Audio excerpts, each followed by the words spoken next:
Welcome set target class पर एक बार फिर पार्ट 2 फ्रांस की क्रांति से संबंधित वीडियो। पहले पार्ट में हम लोगों ने फ्रांस के क्रांति कारण देखा था और दूसरे पार्ट में परिणाम की, जैसा कि मैंने बताया भी था कि यूरोप महाद्वीप के साथ कैसे पूरे विश्व को प्रभावित किया फ्रांस की क्रांति ने।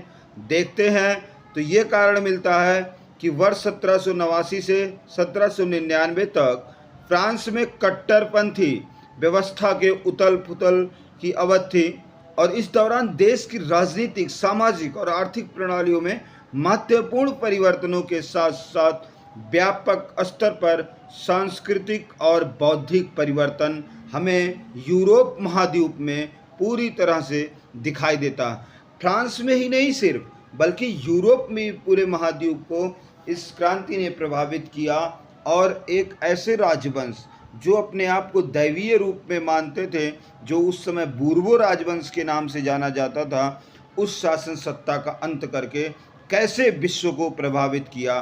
तो देखते हैं इस क्रांति का न केवल फ्रांस पर बल्कि शेष यूरोप, जैसा मैंने अभी बताया आप लोगों को कि विश्व पर भी गहरा प्रभाव पड़ा था, जिसने पहली बार मानवता की बात की, मानव अवधारणा की बात की कि स्वतंत्रता होनी चाहिए सभी के पास, समानता होनी चाहिए और लोकतंत्र के लिए होने वाले अन्य आंदोलनों को इस कारण से उसने प्रभावित किया।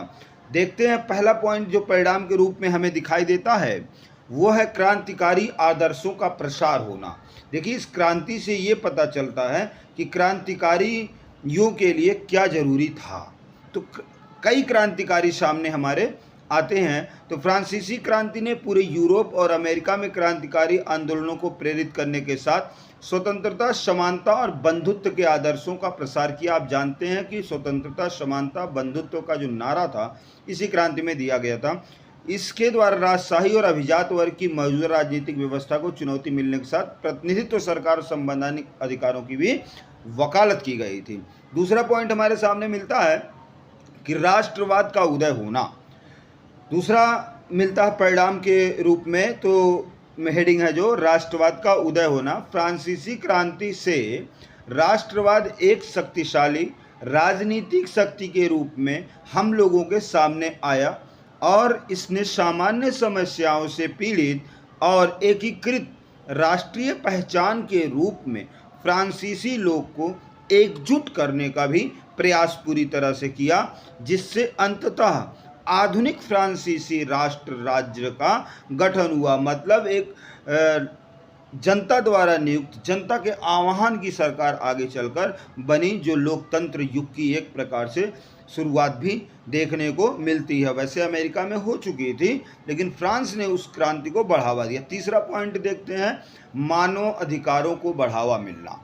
बात भी सही है, मैंने पीछे भी आपको बताया कि मानव अधिकारों की बात इस क्रांति में सर्वप्रथम की गई और फ्रांसीसी क्रांति से मानव अधिकारों की अवधारणा को बढ़ावा मिला, जो आधुनिक लोकतंत्र की आधारशिला बने। इस क्रांति के दौरान अपनाई गई नागरिक अधिकारों की घोषणा ने व्यक्तिगत अधिकारों और स्वतंत्रता के सिद्धांत को स्थापित किया। ये आपको ध्यान रखना है। और जब उन्होंने अधिकारों की स्थापना, स्वतंत्रता सिद्धांतों की स्थापना की बात हम लोगों के सामने लाई, तो आगे चलकर विश्व में जितनी क्रांतियां हुई, जैसे आगे चल के इटली का एकीकरण हुआ जो छोटे छोटे टुकड़ों में विभाजित था, जर्मनी का एकीकरण, फिर भारत पर भी उसका प्रभाव पड़ा, अन्य क्रांतियों पर पड़ा। अगला पॉइंट चौथा देखते हैं, पुरानी व्यवस्था का अंत होना। मैंने बताया राजशाही शासन था और वो भी निरंकुश राजशाही तंत्र था। उस निरंकुश राजशाही तंत्र के, जहाँ के राजा अपने आप को ईश्वर का प्रतिनिधि मानते थे, जहाँ के राजा ये कहते थे कि मैं ही राज्य हूँ, मेरे द्वारा बोला हुआ वचन ही कानून है, यहाँ तक कि वहाँ के राजा ये कहते थे कि मैं ही जो बोलता हूँ वही कानून है, जो सोचता हूँ वही कानून है, ऐसी अवधारणा रखे। रानी ने जनता को यह दुत्कार के कह दिया था कि रोटी नहीं है तो केक खा लो। मारिया एंटोनियत का जो कथन था, जनता उग्र हो गई और पुरानी व्यवस्था को तोड़ना चाहिए। फ्रांसीसी क्रांति से यूरोप की पुरानी राजनीतिक और सामाजिक व्यवस्था पर विराम लगा।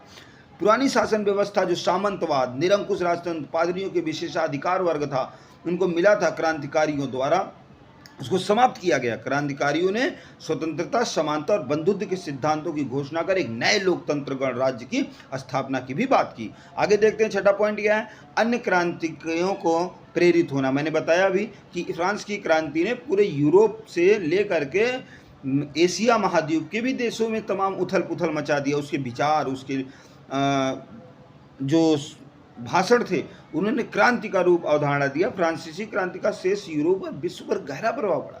इसने अन्य क्रांतिकारी आंदोलनों को भी प्रेरित किया, जैसे लैटिन अमेरिका की स्वतंत्रता संघर्ष, 1848 की यूरोपीय क्रांति। फ्रांस में स्वयं 1848 में एक और क्रांति होती है। आधुनिक लोकतंत्र, राष्ट्रवाद, मानवाधिकारों के विकास को भी प्रभावित करने वाला ये क्रांति था, फ्रांस की क्रांति। और आगे चलकर भी इस क्रांति का जो रूप था, स्वरूप था, वो लगातार बढ़ता गया। मैंने भी पीछे भी आपको बताया कि इस क्रांति का जो सबसे पहला प्रभाव हमें देखने को मिलता है वो इटली पर मिलता है। और इसी क्रांति के तत्काल बाद 1806 से इटली का एकीकरण शुरू हो जाता है। अगला 7वां पॉइंट देखते हैं, हेडिंग है नई राजनीतिक संस्थाओं की स्थापना होना। फ्रांसीसी क्रांति से नए राजनीतिक संस्थाओं की स्थापना हो जो संप्रभुता, प्रतिनिधि सरकार के सिद्धांतों पर आधारित थी। इस क्रांति के बाद से नेपोलियन युग में सिविल कोड, जैसा मैंने बताया था 1804 में नेपोलियन नागरिक संहिता कोड जारी किया था, और जिसको हम सिविल कोड कहते हैं। प्रश्न भी कभी कभी आता है। तो 1804 में नागरिक संहिता कोड की स्थापना करने वाला नेपोलियन बोनापार्ट था, और ये आपको अच्छे से ध्यान रखना होगा। और लीजन ऑफ ऑनर के रूप में नवीन विकास को भी देखना होगा। जैसा मैंने बताया था कि जब 1789 में फ्रांस की क्रांति हुई, बास्टील से शुरू हुई, और उस क्रांति के बाद जिस मध्यम युग का, मध्यम लोगों का प्रादुर्भाव हुआ, उदय हुआ, उसके बाद नेपोलियन बोनापार्ट का प्रथम कांसलर बनना, 1804 में शासक बनना और फ्रांस का विकास करना, ये एक नई युग की शुरुआत थी। 8वां पॉइंट देख, अन्य युद्धों और संघर्षों का नेतृत्व मिलना। फ्रांसीसी क्रांतिकारी युद्ध यूरोपीय शक्तियों के खिलाफ फ्रांस द्वारा लड़े गए युद्धों की एक श्रृंखला थी, आप जानते हैं, ठीक है। इन युद्धों के परिणाम स्वरूप फ्रांसीसी जो साम्राज्य का विस्तार हुआ, क्रांतिकारी आदर्शों का प्रसार हुआ, और यूरोपीय शक्ति संतुलन जो था वो अस्थिर हो गया। मतलब सभी जो देश थे वो अपने आप को पूरी तरह से अब स्वतंत्र करने का विचार बनाने लगे। उनका कहना था कि जब फ्रांस जैसा देश वहाँ की जनता, वहाँ की दैवीय राज सत्ता को समाप्त कर सकती है, तो हम लोग एक सामान्य से शासक को, जिसमें दैवीय शक्ति नहीं है, उसको समाप्त क्यों नहीं कर सकते। और कई क्रांतियों का आह्वान हो गया। 9वां पॉइंट देखते हैं, तो नई राजनीतिक संस्थाओं की स्थापना होना। जैसा मैंने भी पीछे बताया, स्थापना होकर संप्रभुता, प्रतिनिधि सरकार के सिद्धांतों।